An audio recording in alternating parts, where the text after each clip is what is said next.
Good morning बच्चों। आज ये मेरा इलास्टिसिटी के चैप्टर पे दूसरा वीडियो है और आज के जो वीडियो में मैं आपको बताऊंगा bulk modulus of elasticity and shear modulus के बारे में, जिसको हम जो है मॉडुलस ऑफ रिजिडिटी भी करते हैं। ठीक है बच्चों, इसमें पहले मैं आपको बताऊंगा थ्योरी और फिर उसके बाद कुछ आपको सिलेक्टेड न्यूमेरिकल्स करवाऊंगा। ठीक है, इससे आपका कंसेप्ट पूरी तरीके से क्लियर हो जाएगा। बच्चों मैंने इस चैनल पे जो है अब मैथ पढ़ाना भी स्टार्ट कर दिया है, तो आप चाहें जो लोग बच्चे मैथ पढ़ना चाहते हैं वो मैथ भी देख सकते हैं। ठीक है बच्चों, तो ज्यादा बातें ना करते हुए मैं टॉपिक स्टार्ट करता हूं अपनी बेटी के यूट्यूब के चैनल मेरे पिताश्री की पाठशाला पे। तो चलिए बच्चों टॉपिक स्टार्ट करते हैं। तो आज मेरे यूट्यूब चैनल मेरे पिताश्री की पाठशाला पे मेरे पापा आपको मॉडुलस ऑफ इलास्टिसिटी के बारे में बताएंगे। तो मैं पीछे आती हूँ, मेरे पापा आपको पढ़ाएंगे। बच्चों आज का वीडियो मेरा इलास्टिसिटी का दूसरा वीडियो है और आज के वीडियो में मैं आपको बताऊंगा बल्क मॉडुलस ऑफ इलास्टिसिटी के बारे में और उसके बाद मैं बात करूंगा आपसे शियर मॉडुलस के बारे में या शियर मॉडुलस ऑफ रिजिडिटी के बारे में। ठीक है बच्चों, तो चलिए बात करते हैं बल्क मॉडुलस ऑफ रिजिडिटी के बारे में पहले। ठीक है, तो हेडिंग डाल लीजिए बल्क मॉडुलस ऑफ इलास्टिसिटी। ठीक है, इलास्टिसिटी। ठीक है बच्चों, पिछले वीडियो में मैंने आपको बताया था यंग मॉडुलस ऑफ इलास्टिसिटी के बारे में और उसमें हमारे पास जो आया था यंग मॉडुलस ऑफ इलास्टिसिटी वो आया था लॉन्गिट्यूडिनल स्ट्रेस अपॉन लॉन्गिट्यूडिनल, ठीक है, लॉन्गिट्यूडिनल स्ट्रेन। ठीक है बच्चों, ये हमारा फॉर्मूला था। बच्चों बल्क मॉडुलस में क्या होता है, स्ट्रेस और स्ट्रेन का जो हमारा जो है वो जो है बदल जाता है प्रॉपर्टी। मतलब क्या होता है, यहां पर जो है बल्क मॉडुलस ऑफ इलास्टिसिटी होता है, सिंपल सा आप नोट कर लीजिए, बल्क मॉडुलस ऑफ इलास्टिसिटी जो होता है वो बच्चों होता है हमारा जो होता है वॉल्यूम स्ट्रेस। ठीक है, volume stress divided by volume strain. ठीक है, सिंपल सी बात वही है स्ट्रेस अपॉन स्ट्रेन ही, लेकिन यहां पर जो है वॉल्यूम स्ट्रेस है, वॉल्यूम स्ट्रेन है। यहां पर भी स्ट्रेस अपॉन स्ट्रेन था, यहां लॉन्गिट्यूडनल था स्ट्रेस था और लॉन्गिट्यूडनल स्ट्रेन था। यहां पे आ गया वॉल्यूम स्ट्रेस वॉल्यूम स्ट्रेन। अब लॉन्गिट्यूडनल स्ट्रेस और स्ट्रेन क्या था, लेंथ के अलाउंग था। ठीक है, जो स्ट्रेस लग रहा था वो लेंथ के अलाउंग लग रहा था और जो स्ट्रेन प्रोड्यूस हो रहा था वो भी लेंथ के अलाउंग हो रहा था। यहां पर जो स्ट्रेस लग रहा है वो वॉल्यूम के अलाउंग है और जो स्ट्रेन प्रोड्यूस हो रहा है वो भी हमारा जो है वॉल्यूम के अलाउंग है। ठीक है, अब आप ये सोच रहे होंगे कि वॉल्यूम के अलाउंग हमारा वॉल्यूम के ऊपर जो है किस तरीके से हमारा जो है लग सकता है स्ट्रेस और वॉल्यूम के अराउंड हमारा स्ट्रेन कैसे प्रोड्यूस हो सकता है। सही बात आप सोच रहे हो। ये देखिए हमारे पास एक इस तरीके से कोई बॉडी है, 3 डायमेंशनल बॉडी है। सपोज करिए इसके ऊपर चारों तरफ से ऐसे फोर्स हमारा लग रहा है, चारों तरफ से बिल्कुल इक्वल फोर्स हमारा इस तरीके से लग रहा है। ठीक है, तो इसका एक सरफेस एरिया होगा बच्चों, सरफेस एरिया होगा और उस सरफेस एरिया के ऊपर जो हमारा फोर्स लगता है, फोर्स पर यूनिट एरिया, चारों तरफ वॉल्यूम के चारों तरफ हमारा जो फोर्स लग रहा है पर यूनिट एरिया, उसको हम बोलते हैं वॉल्यूम स्ट्रेस। नोट कर लीजिए, उसको हम बोलते हैं वॉल्यूम स्ट्रेस। ठीक है, अब बच्चों आप देखिए कि सपोज करिए कि इसके कारण जो है इसका वॉल्यूम थोड़ा कम हो जाता है। देखिए इस तरीके से ये हमारा जो है पहले कुछ था, ये हमारा कुछ इस तरीके का ऑब्जेक्ट था और उसका वॉल्यूम हमारा हो गया पहले से कम। ठीक है, तो वॉल्यूम स्ट्रेन कहलाएगा, जो हमारा चेंज इन वॉल्यूम आया वो हमारा कहलाएगा volume strain. Change in volume जो आया वो हमारा जो कहलाएगा वॉल्यूम स्ट्रेन। ठीक है, तो देखिए वॉल्यूम स्ट्रेन हम कैसे निकालेंगे, वॉल्यूम स्ट्रेन निकालने के लिए हमको निकालना पड़ेगा चेंज इन वॉल्यूम। तो चेंज इन वॉल्यूम कैसे निकालेंगे वो देखिए। ठीक है, चेंज इन वॉल्यूम जो होगा हमारा वॉल्यूम होगा वो होगा final volume minus initial volume. ठीक है, ठीक, final volume minus initial volume. अब इस फिगर से आपको ये बात समझ में आ रही होगी कि जो फाइनल वॉल्यूम होगा वो इनिशियल वॉल्यूम से कम होगा। ठीक है, फाइनल वॉल्यूम जो होगा वो हमारा इनिशियल वॉल्यूम से कम होगा, VF माइनस VI। और ठीक है बच्चों, ये कम है ये ज्यादा है, तो बच्चों ये फैक्टर हमारा आएगा माइनस डेल्टा V। ठीक है, ये फैक्टर आ जाएगा हमारा माइनस डेल्टा V। ठीक, ये फैक्टर आ गया हमारा माइनस डेल्टा V। तो बच्चों जो हमारा वॉल्यूम स्ट्रेन निकल के आएगा वो आएगा change in volume divided by original volume. ठीक है, ओरिजिनल वॉल्यूम ये होगा। और देखिए चेंज इन वॉल्यूम हमारा आया माइनस डेल्टा V और डिवाइडेड बाई V, तो ये हमारा आ गया हमारा वॉल्यूम स्ट्रेन। ठीक है बच्चों, ये हमारा आ गया वॉल्यूम स्ट्रेन। तो चलिए कुल मिलाकर के मैं फिर से लिखता हूं यहां पर और सब चीज को फिर से नोट करता हूं। तो बच्चों देखिए हमारे पास क्या हुआ, हमारे पास आया वॉल्यूम स्ट्रेस, जो आया हमारा वॉल्यूम स्ट्रेस आया वो आया force per unit area, force जो चारों तरफ लग रहा है और उसके जो सरफेस एरिया पे लग रहा है। और फिर आया हमारे पास वॉल्यूम स्ट्रेन। ठीक है, वॉल्यूम स्ट्रेन आ गया minus delta V divided by V। ठीक है, ये हमारे पास आया, माइनस इसलिए आया क्योंकि हमारा जो फाइनल वॉल्यूम है वो हमारा पहले के वॉल्यूम से हमारा कम हो रहा है, इसलिए इसमें माइनस का फैक्टर आ जाता है। ठीक है बच्चों, तो अब देखिए हम क्या करेंगे, हम लिखेंगे बल्क मॉडुलस ऑफ इलास्टिसिटी। ठीक है, बल्क मॉडुलस ऑफ इलास्टिसिटी वो बच्चों हो जाएगा हमारा volume stress divided by volume strain. ठीक है, volume stress divided by volume strain, कुछ इस तरीके से हमारे पास फैक्टर आ जाएगा। और बच्चों देखिए क्या होता है यहां पर, ठीक है, यहां पर क्या होता है कि बल्क मॉडुलस ऑफ इलास्टिसिटी को हम K से डिनोट करते हैं और वॉल्यूम स्ट्रेस हो जाएगा बच्चों हमारा F बाई A और डिवाइडेड बाय आ जाएगा minus delta V upon V, कुछ इस तरीके से आएगा बच्चों। तो हम इसको इस तरीके से लिख देंगे F divided by A delta V upon V, वो भी निगेटिव, और ये आ जाएगा हमारा K। ठीक है बच्चों, ये हमारे पास ये एक फैक्टर आ गया, नोट कर लीजिए। अभी मैं आपके इसके बारे में बताता हूं एक बात और इसका यूज होगा बच्चों। बच्चों ये चैप्टर अभी हमारा थोड़ी देर बाद खत्म हो जाएगा, एक दो वीडियो इसके और बनेंगे और उसके बाद हमारा स्टार्ट होगा लिक्विड की चैप्टर, मतलब क्या हमारा होगा फ्लूइड का चैप्टर होगा, और उसके बाद हम जाएंगे थर्मोडायनेमिक्स में। ठीक है, थर्मोडायनेमिक्स में आएंगे। थर्मोडायनेमिक्स में बल्क मॉडुलस ऑफ इलास्टिसिटी का कुछ क्वेश्चंस में यूज होता है, मैं बताता हूं कि कैसे यूज होता है। ठीक है, हम थर्मोडायनेमिक्स में गैस के बारे में पढ़ते हैं और गैस में हमारा टर्म यूज होता है प्रेशर और वॉल्यूम का जो है बहुत यूज होता है। ठीक है, वहां पर देखिए क्या होता है, प्रेशर होता है फोर्स पर यूनिट एरिया। देखिए यानी कि प्रेशर होता है हमारा P equal to F by A, ये हमारा प्रेशर होता है। ठीक है, तो हम अगर देखें तो हम यहाँ इस तरीके से लिख सकते हैं K इक्वल टू, यहां पे ऊपर वाले को प्रेशर लिख दे तो प्रेशर आ गया डेल्टा V अपॉन V, इस तरीके से आ जाएगा। ठीक है, माइनस भी लगा देते हैं तो कुल मिलाकर के माइनस आ जाएगा PV divided by delta V equal to K। आप मेरी बात को याद रखिएगा और जब मैं थर्मोडायनेमिक्स पे पहुंचूंगा और आप मेरा थर्मोडायनेमिक्स का वीडियो देखोगे तो उसमें देखोगे PV divided by delta V का फैक्टर जहां कहीं भी आएगा वहां आप बल्क मॉडुलस ऑफ इलास्टिसिटी को रख सकते हो डायरेक्टली। ऐसे क्वेश्चन हैं भी और आए भी हैं, मेडिकल के एग्जामिनेशन में भी आए हैं और जो है नीट के एग्जामिनेशन में भी आए हैं और हमारा जो है जेई के एग्जामिनेशन में भी ये फैक्टर आ चुका है PV divided by delta V, क्योंकि फोर्स पर यूनिट एरिया हमारा प्रेशर होता है और pressure force per unit area यानी कि वॉल्यूम स्ट्रेस की जगह हम P डायरेक्टली लिख सकते हैं। ठीक है, ये हमारी हो गई एक बात।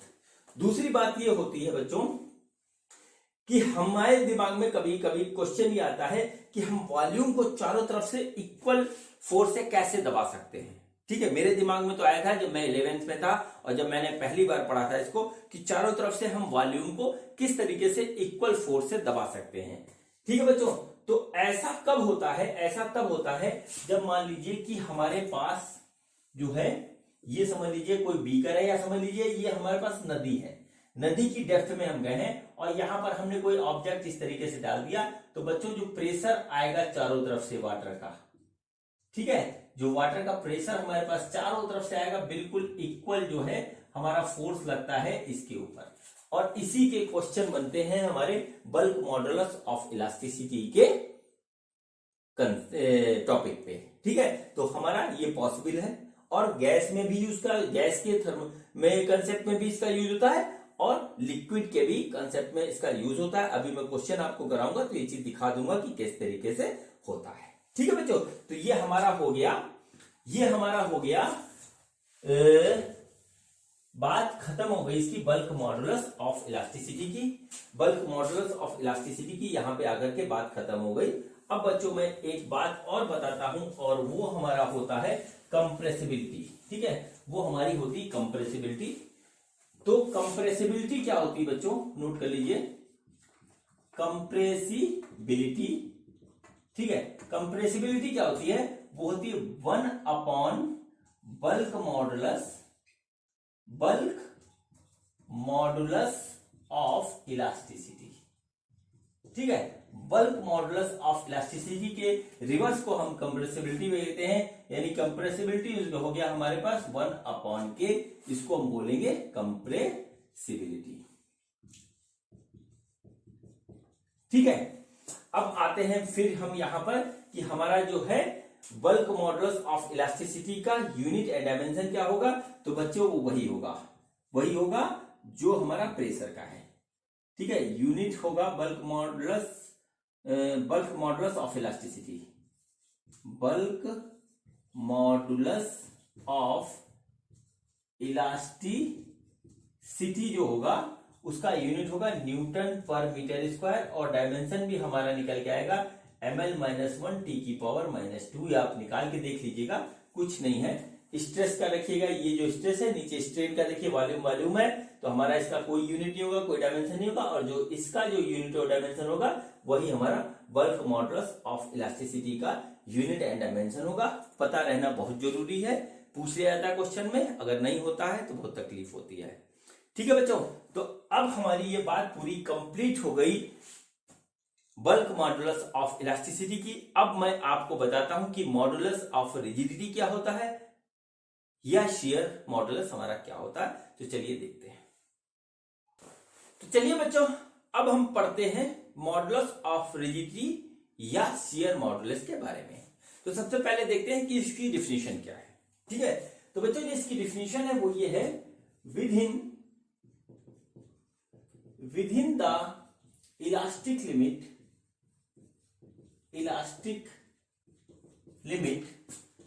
the ratio of tangential stress to shear strain is known as modulus of rigidity, ठीक है, मॉडुलस ऑफ रिजिडिटी और शियर मॉडुलस, ठीक है, शियर मॉडुलस, ठीक। देखिए हम कोई भी मॉडुलस निकालें, तीनों में से यंग मॉडुलस निकालें, बल्क मॉडुलस निकालें या हम जो है मॉडुलस ऑफ रिजिडिटी निकालें, हमको काम करना है इलास्टिक लिमिट में। और यहां पर ये बात कहेगी ये within the elastic limit the ratio of tangential stress to shear strain is known as modulus of rigidity. मतलब क्या हुआ, हमारे पास जो डेफिनेशन के हिसाब से आ रहा है वो आ रहा है modulus of rigidity is equal to tangential stress divided by shear strain, ठीक है, tangential stress divided bye shear strain, ठीक है। अब देखिए हमारे पास तीनों में अलग अलग टाइप के स्ट्रेस है, अलग अलग टाइप के स्ट्रेन है। तो अब हम सबसे पहले देखेंगे कि हमारा टेंजेंशियल स्ट्रेस और शियर स्ट्रेन क्या होता है, ठीक है, टेंजेंशियल स्ट्रेन, शियर स्ट्रेन क्या होता है। तो बच्चों सपोज करिए हमारे पास जो है ये इस तरीके से एक हमारे पास जो है ब्लॉक है, ठीक है, ये हमारा क्या है, 3 डायमेंशनल क्यूबिकल या क्यूबॉइड ब्लॉक है इस तरीके से, ठीक है। मैं इसका एक फेस बना रहा हूं और ये हमारा जो है यहां पर इस तरीके से एक सरफेस पे रखा हुआ है, ठीक, सरफेस पे रखा हुआ है। अब हमारा टर्म है टेंजेंशियल स्ट्रेस। तो हमने क्या किया, इस बार फोर्स लगाया किसी एक सरफेस के टेंजेंशियल। हम सपोज करते हैं कि यहां पर एक फोर्स हम इस तरीके से F लगाते हैं इस तरीके से, और इस तरीके से लगाते हैं इसके टेंजेंशियल ऊपर वाले सरफेस पे लगाते हैं, और ये फोर्स जो है पूरे सरफेस को कवर करता है, पूरे ऊपर वाले सरफेस को कवर करता है, ठीक है, ऊपर वाले सरफेस को कवर करता है और उसकी वजह से ये आगे जाने लगता है। लेकिन ये नीचे से फिक्स है, नीचे से नहीं हिलता, ऐसी कंडीशन हमारी दे रखी है। तो क्या होता है कि ये ऊपर से जो फोर्स लग रहा है ये आगे की ओर भागेगा और नीचे से जो है ये नहीं भागेगा, और बल्कि यहां पर नीचे से एक बैक टाइप का फोर्स यहां पर डेवलप हो जाएगा जो इसको यहां पे फिक्स रखेगा और ये फोर्स आगे ले जाएगा। तो एक तरीके से देखिए एक कपुल टाइप का डेवलप हो जाएगा कि ये फोर्स इसको आगे ले जाएगा और ये फोर्स इसको यही रखेगा, ठीक है। उसकी वजह से इसके अंदर एक डिफॉर्मेशन आ जाएगा और डिफॉर्मेशन कुछ इस टाइप का हो जाएगा, इस बॉडी के शेप को कुछ ऐसे कर देगा वो, ठीक है, देखिए इस टाइप का कर देगा। यहां से एंगल बन जाएगा थीटा, ठीक है, यहां से एंगल बन जाएगा थीटा, और जो है ये हमारा जो है स्ट्रेन यहां पे प्रोड्यूस हो जाएगा, ठीक है बच्चों। तो अब चूंकि जो है यहां पे टेंजेंशियल फोर्स लग रहा है, टेंजेंशियल फोर्स लग रहा है, तो इस टेंजेंशियल फोर्स की वजह से जो स्ट्रेस हमारा प्रोड्यूस होगा उसको बच्चों हम बोलते हैं टेंजेंशियल, उसको बोलते हैं टेंजेंशियल स्ट्रेस, ठीक है, उसको बोलते हैं टेंजेंशियल स्ट्रेस, और वो होगा हमारा F/A, होगा वही F/A, ठीक है। अब क्या हुआ, टेंजेंशियल फोर्स बटे एरिया। अब जैसे सपोज करिए ये क्यूब है, ठीक है, सपोज करिए क्यूब है या क्यूबाइड है, कुछ इस टाइप का जो है एक हमारे पास फिगर है। तो सवाल यहाँ पे पैदा ये होता है कि यहाँ पे एरिया कौन सा रखेंगे, क्योंकि अगर ये क्यूबॉइड है तो इसके ऊपर चारों तरफ से हमारा जो है 6 सरफेस होंगे, 6 एरिया होंगे इसके, तो कौन सा रखेंगे। तो बच्चों एक बात सीधे सीधे जान लीजिए कि जिस सरफेस के अलोंग हम फोर्स लगा रहे हैं, सपोज करिए इस सरफेस के अलोंग हम फोर्स लगा रहे हैं, तो वही वाला एरिया होगा, ठीक है। ऊपर लगा रहे हैं तो ऊपर वाला एरिया होगा, क्योंकि अधिकतर क्वेश्चन में क्यूबाइड दे देता है और फिर हमको होती प्रॉब्लम। क्यूबाइड के फेसेस का एरिया अलग अलग होता है, ठीक है, क्यूब का सबका सेम होता है। तो पढ़ाया तो हमको क्यूब जाता है, क्वेश्चन में देते हैं क्यूबाइड और फिर हो जाती है गलती। तो उस सरफेस का एरिया आप लगाएंगे जिस सरफेस के अलोंग जो है आप लगा रहे हैं फोर्स, ठीक है, सिंपल सी बात है। ऊपर वाले सरफेस के अलोंग आपने फोर्स लगाया तो ऊपर वाले सरफेस का एरिया आप रखेंगे, तो वो हो गया हमारा F/A। अब ये फोर्स टेंजेंशियल है, इसलिए इसको हम बोलते हैं टेंजेंशियल स्ट्रेस, ठीक है बच्चों। चलिए अब आते हैं, बात करते हैं स्ट्रेन की, ठीक है बच्चों। तो देखिए क्या हुआ, ये हमारा जो है यहां से यहां भाग गया, सपोज करिए डेल्टा L हो गया और इसकी जो हाइट थी वो थी हमारी L, ठीक है, वो थी हमारी L, ठीक है। अब बच्चों देखिए हम निकालेंगे यहां टेन थीटा, टेन थीटा निकालेंगे तो टेन थीटा आ गया हमारा डेल्टा L/L। अब ये जो थीटा है ये बहुत छोटा होगा, बहुत ही छोटा होगा, ऐसा नहीं होगा कि आपको दिखेगा, फील भी नहीं होगा, ये उस टाइप का थीटा होगा, ठीक है बच्चों। तो टेन थीटा और साइन थीटा की खासियत होती है कि जब ये छोटे होते हैं तो हम इनको थीटा के बराबर ले सकते हैं। तो साइन थीटा आ गया हमारा थीटा इस तरीके से, टेन थीटा आ गया थीटा, तो कुल मिलाकर के इसको हम लिख सकते हैं theta equal to delta L/L, और यही हमारा कहलाता है शियर, यही हमारा कहलाता है शियर स्ट्रेन, ठीक है, ये हमारा कहलाता है शियर स्ट्रेन। तो बच्चों कुल मिलाकर के क्या हो गया, शियर स्ट्रेन जो हो गया हमारा, शियर स्ट्रेन हो गया, वो हो गया डेल्टा L/L, या हो गया हमारा थीटा, या हम उसको कह लें टेन थीटा, जो इच्छा हो वो कर लीजिए, ठीक है। अब मॉडुलस ऑफ रिजिडिटी हो गया tangential stress upon shear strain. तो बच्चों मॉडुलस ऑफ रिजिडिटी को हम लिखते हैं ईटा, और टेंजेंशियल स्ट्रेन हो गया हमारा F/A, और टेंजेंशियल स्ट्रेस हो गया F/A, टेंजेंशियल स्ट्रेन हो गया हमारा डेल्टा L/L। तो इसको इस तरीके से हम इसको लिख सकते हैं F/A into delta L by L, ये हमारा आ गया।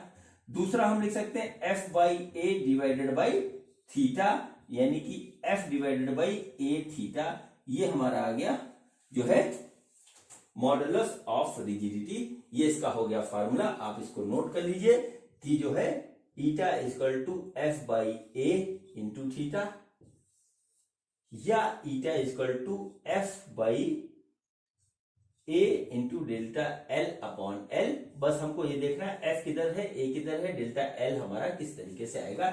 ये हमारा हो गया मॉडुलस ऑफ रिजिडिटी। ठीक है, ये हमारा हो गया मॉडुलस ऑफ रिजिडिटी, और इसको हम कहते हैं ईटा से। इसका भी यूनिट एंड डायमेंशन वही होता है जो हमारा बल्क मॉडुलस का है और यंग मॉडुलस का है, कोई भी इसमें चेंज नहीं होता है। इसका जो है यूनिट एंड डायमेंशन वही होता है, न्यूटन पर मीटर स्क्वायर। ठीक है, न्यूटन पर मीटर स्क्वायर, और डायमेंशन होता है ml-1 टी की पावर -2। ठीक है बच्चों, तो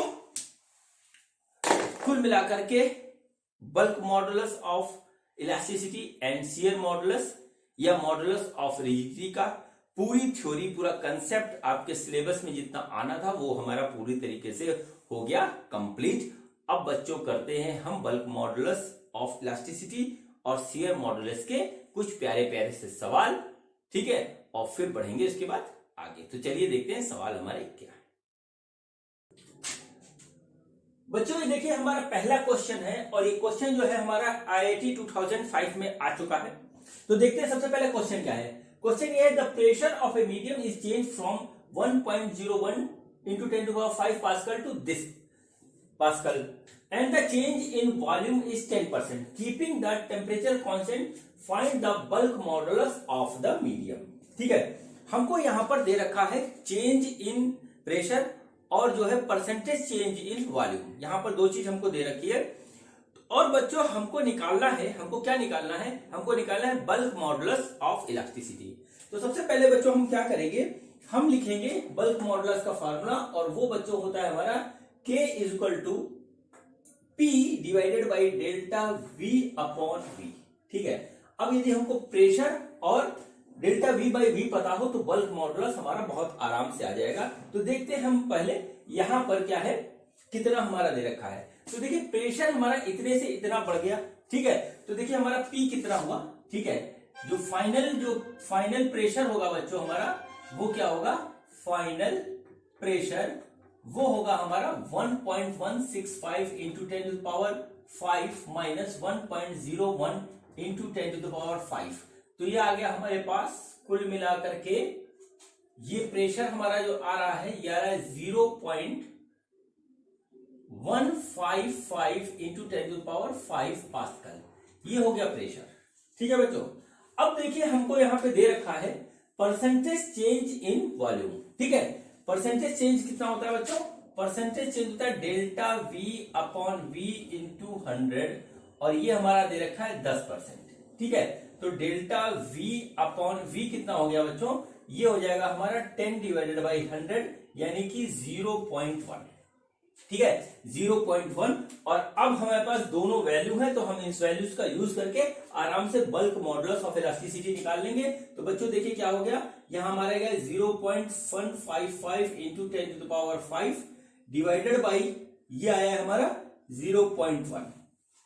ठीक है, 0.1 इस तरीके से आ गया। तो बच्चों इसका फाइनल आंसर आएगा 0.155 इंटू 10⁶ न्यूटन पर मीटर स्क्वायर, और ये हमारा आ गया bulk modulus of the system.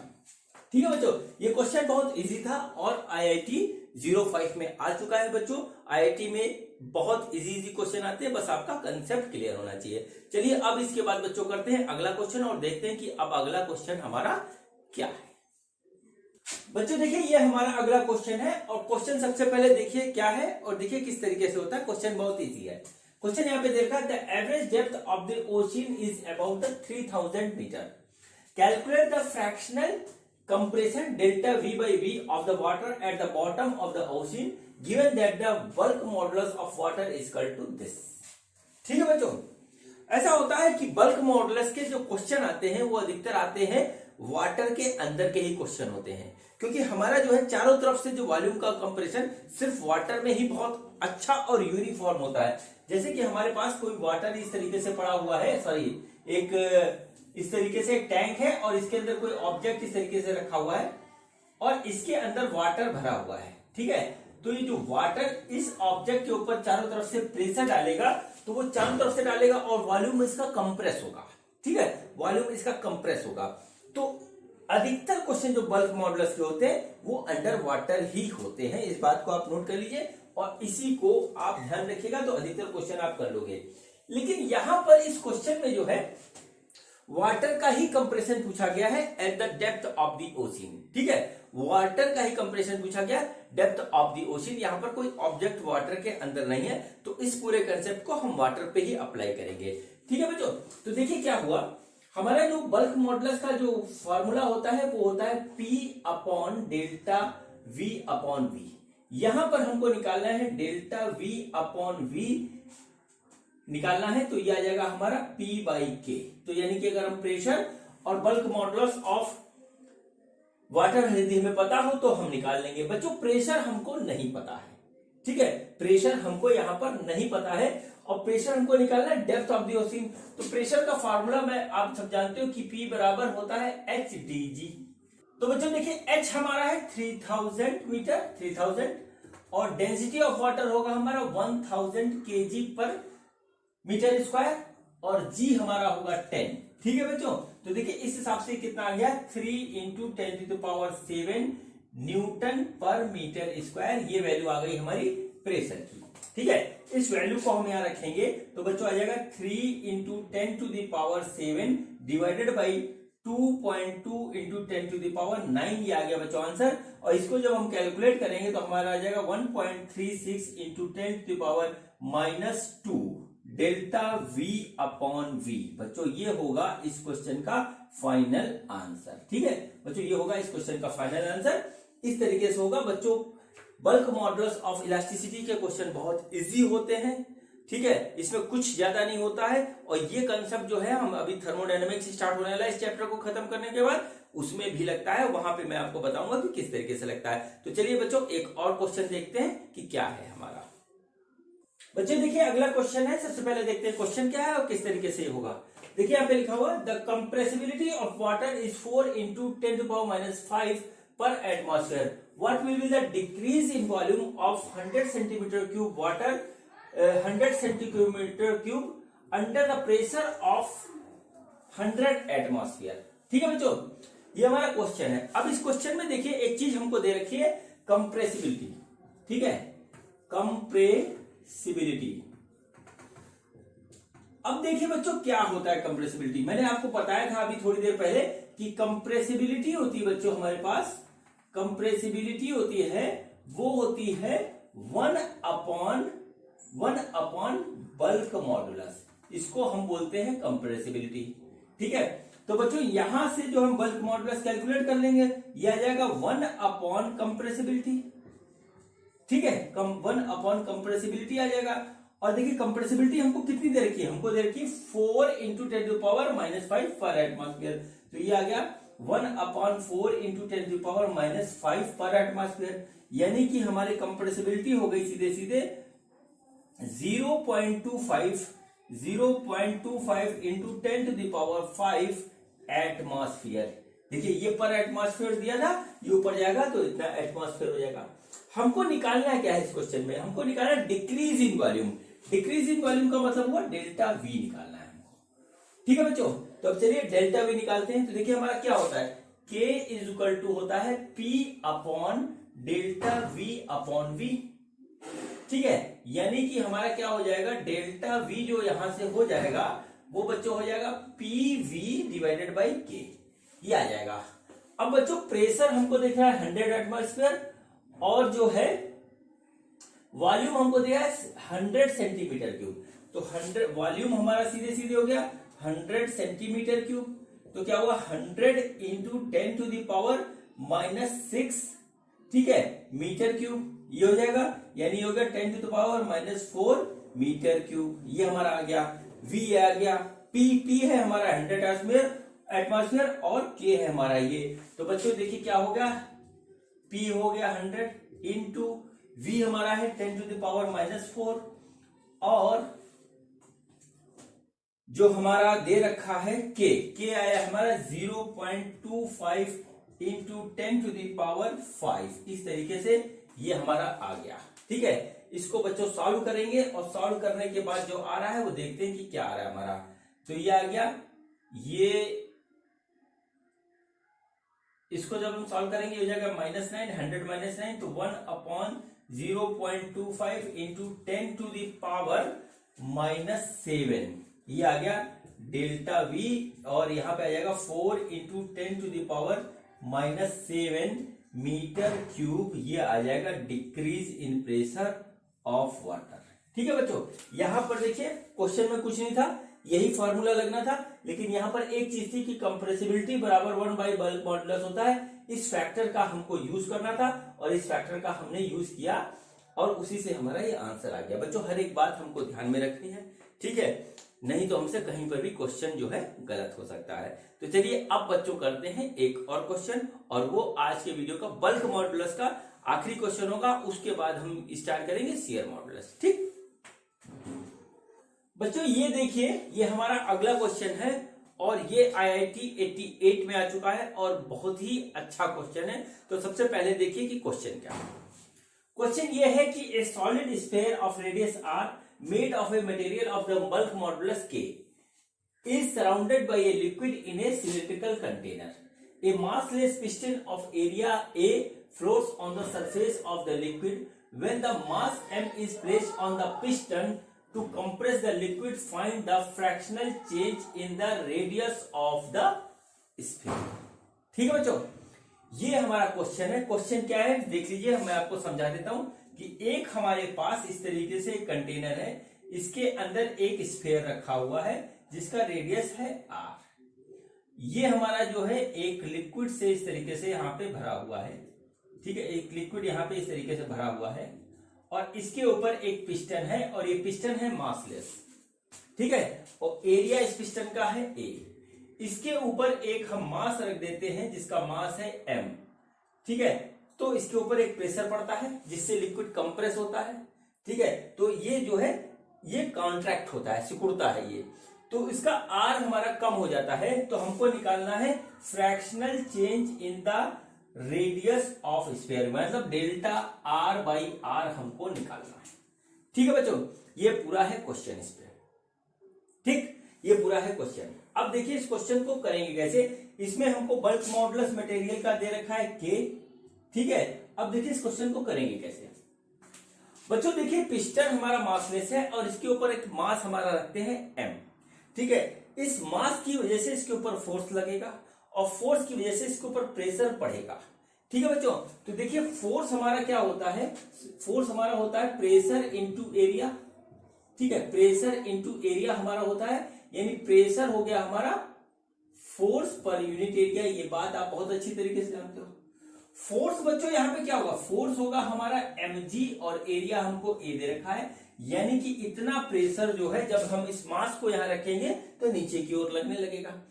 इस प्रेशर से जो है ये कॉन्ट्रैक्ट होगा, सिकुड़ेगा, तो इसका वॉल्यूम कम होगा यानी कि रेडियस कम होगा। तो बच्चों हम क्या करेंगे, यहाँ पर हम निकालेंगे K = P upon delta V by V। ठीक है, तो देखिए क्या हो गया हमारा डेल्टा V बाई V जो हो गया हमारा वो आ गया P अपॉन K।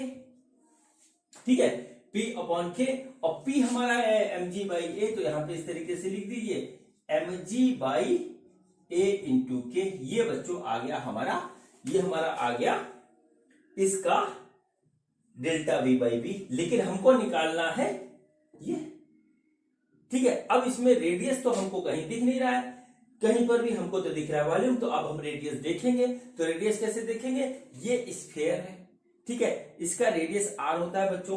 तो देखिए क्या होगा, वॉल्यूम = हो जाएगा 4/3 पाई r³। अब हमको निकालना है फ्रैक्शनल चेंज। तो बच्चों हम जानते हैं बहुत अच्छी तरीके से कि फ्रैक्शनल चेंज होता है हमारा delta V by V = 3 × Δr/r। ठीक है, और ये कंसेप्ट मैं आपको बता चुका हूं अपने एरर एनालिसिस वाले वीडियो में, जो कि मेरा वीडियो नंबर 4 है।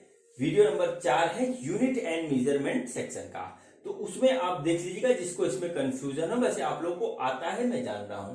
ठीक है, तो ये हो गया, यानी कि डेल्टा V/V हो गया हमारा 3 Δr/r। तो हम डेल्टा V/V की जगह ये लिख देते हैं 3 × Δr/r बराबर mg/k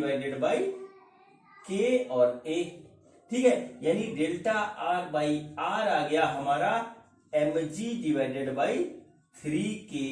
ये बच्चों हो गया इसका आंसर। और ये बच्चों क्वेश्चन आया था IIT 1988 में। IIT वाले एक काम जरूर करते हैं कि एक चीज में 2-3 चैप्टर का कंसेप्ट लपेट के दे देते हैं।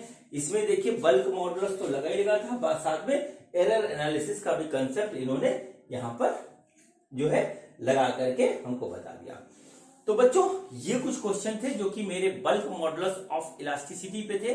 अब मैं आपको करवाता हूं शियर मॉडुलस के क्वेश्चन, यानी जो है रिजिडिटी के क्वेश्चन अब मैं करवाता हूं। ठीक है, तो चलिए बच्चों देखते हैं कि क्वेश्चन हमारा क्या है। बच्चों ये देखिए हमारा पहला क्वेश्चन है शियर मॉडुलस का या मॉडुलस ऑफ रिजिडिटी का। ठीक है, शियर मॉडुलस या मॉडुलस ऑफ रिजिडिटी का पहला क्वेश्चन है। सबसे पहले देखते हैं कि क्वेश्चन हमारा क्या है, हमको क्या निकालना है।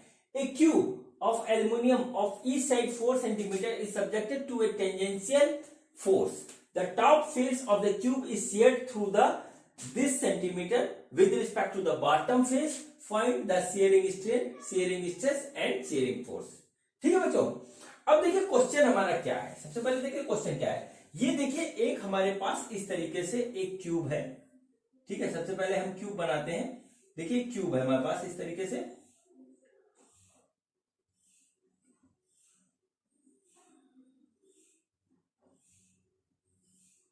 ठीक, ये हमारे पास क्यूब है इस तरीके से।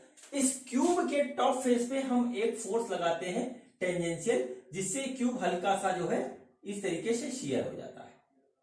ठीक है, इस तरीके से शियर हो जाता है। और जो है ये जितना ऊपर से शियर होता है उसका जो अमाउंट है यहां से जो डेल्टा एल है ये है इतना 0.012, यानी डेल्टा एल हमको दे रखा है 0.012 सेंटीमीटर। और इस क्यूब का साइड है एल और ये हमारा हो गया डेल्टा एल, ये हिस्सा इतना। तो एल हमारा दे रखा है 4 सेंटीमीटर, ये हमको दे रखा है। ठीक है, और हमको क्या दे रखा है, हमको इसमें एक चीज और दे रखी है, वो दे रखा है हमको शियर मॉडुलस। ठीक है, शियर मॉडुलस हमको दे रखा है और उसकी वैल्यू है बच्चों, उसकी वैल्यू जो हमको दे रखी है वो वैल्यू है 2.08 into 10⁻11 डाइंस, ठीक है, पर सेंटीमीटर स्क्वायर। ये हमको उसकी वैल्यू दे रखी है। ठीक है, तो हमको फाइंड आउट करना है shearing strain, shearing stress and shearing force, 3 चीज निकालनी है बच्चों। तो सबसे पहले हम निकालेंगे शियरिंग स्ट्रेन, जो पहला वाला है। तो देखिए शियरिंग स्ट्रेन क्या होता है, शियरिंग स्ट्रेन, ठीक है, शियरिंग स्ट्रेन होगा डेल्टा L/L, यही तो होगा। ठीक है, अब देखिए डेल्टा L हमारा 0.012 और L है 4, तो ओवरऑल आ गया हमारे पास 0.003। ये हमारा आ गया शियरिंग स्ट्रेन, इसको नोट कर लीजिए, शियरिंग स्ट्रेन। ठीक है, अब बच्चों देखिए सेकंड पार्ट है इसका, शियरिंग स्ट्रेस हमको निकालना है। ठीक है, और हमको कुछ और फोर्स कितना है ये नहीं दिया है, कुछ भी नहीं दे रखा है, एरिया कितना है वो चलिए हम निकाल लेंगे। तो बच्चों यहां पर हम यूज करेंगे इसका मॉडुलस ऑफ रिजिडिटी का, जो कि होता है eta equal to shearing strain, shearing stress divided by shearing strain, shearing strain, इस तरीके से होगा बच्चों। हमको निकालना है शियरिंग स्ट्रेस, तो देखिए यहां से क्या हो जाएगा, shearing stress, shearing stress is equal to eta into shearing strain, shearing strain, ये आ जाएगा। तो ईटा हमारा कितना है बच्चों, वो है 2.08 इंटू 10⁻11 इंटू शेयरिंग स्ट्रेन आया हमारा पर 0.003। ठीक है, इसका हम इससे मल्टीप्लाई करेंगे और ये इधर जाएगा, तो बच्चों आ रहा है हमारे पास 6.24 इंटू 10⁸ 8 डाइंस पर सेंटीमीटर स्क्वायर। ये सीजीएस सिस्टम में चल रहा है, सब इस तरीके से आएगा। अब लास्ट ऑप्शन बचा हमारा शेयरिंग फोर्स। ठीक है बच्चों, तो देखिए कैसे निकलेगा। ये होता है हमारा shearing stress is equal to force upon area. तो फोर्स हो जाएगा हमारा शेयरिंग स्ट्रेस इंटू एरिया। तो शेयरिंग स्ट्रेस हमारे पास है 6.24 इंटू 10⁸ और एरिया बच्चों कितना है, देखिए क्यूब के एक फेस का एरिया हम लेंगे और वो बच्चों एरिया आएगा हमारा 4 इंटू 4 यानी कि 16 सेंटीमीटर स्क्वायर। ठीक है बच्चों, तो यहां पर ये आ जाएगा 16 से हम इसका मल्टीप्लाई कर देंगे और यहां पे 16 से मल्टीप्लाई करने पे जो आंसर आएगा इसका वो आएगा 9.984 इंटू 10⁹ डाइंस। ठीक है बच्चों, ये इसका आंसर आएगा। ठीक, 9.984 इंटू 10⁹ डाइंस, ये हमारा इसका तीनों पार्ट यहां पर हो गया। ठीक है बच्चों, देखिए शेयरिंग मॉडुलस का या मॉडुलस ऑफ रिजिडिटी का क्वेश्चन बहुत इजी होता है, इसमें ज्यादा कुछ होता नहीं। इसमें एक टेक्निकल पॉइंट होता है, वो मैं आपको अगले क्वेश्चन में बताता हूं कि क्या होता है। और चलिए देखते हैं कि अब अगला क्वेश्चन हमारा क्या है। ठीक बच्चों, ये देखिए शेयर मॉडुलस का जो है हमारा अगला क्वेश्चन है और ये क्वेश्चन आज के वीडियो का आखिरी क्वेश्चन है और इसमें एक बहुत ही प्यारा सा पॉइंट छुपा हुआ है, इसको ध्यान रखिएगा। तो देखिए सबसे पहले क्वेश्चन क्या है। क्वेश्चन ये है, a rubber block of size 1 centimeter into 3 centimeter into 10 centimeter is clamped at the one end with its 10 centimeter side vertical. A horizontal force of 30 Newton is applied to the free surface. What is the horizontal displacement of the top face? Modulus of rigidity of rubber is equal to this. ठीक है, तो देखिए हमारे पास क्या है, हमारे पास है एक रबर ब्लॉक जिसका साइज हमको कुछ इस तरीके से दे रखा है। ठीक है, जिसका साइज हमको कुछ इस तरीके से दे रखा है 1 इंटू 3 इंटू 10 सेंटीमीटर। ठीक है, अब इसको क्लैंप कर दिया जाता है। क्लैंप किया जाता है कि इसका 10 सेंटीमीटर वाला पार्ट जो है वर्टिकल रहता है, यानी ये 10 सेंटीमीटर हो गया। ठीक है, अब ये हो गया 1 सेंटीमीटर और ये हो गया 3 सेंटीमीटर। इस तरीके से इसके ऊपर एक फोर्स इधर लगाया जाता है 30 न्यूटन का, जिससे ये हल्का सा शियर हो जाता है इस तरीके से। ठीक है, देखिए इस तरीके से ये हो जाता है, इस तरीके से शियर। ठीक, ये देखिए आ गया, ये ऐसे आ गया हमारा ये।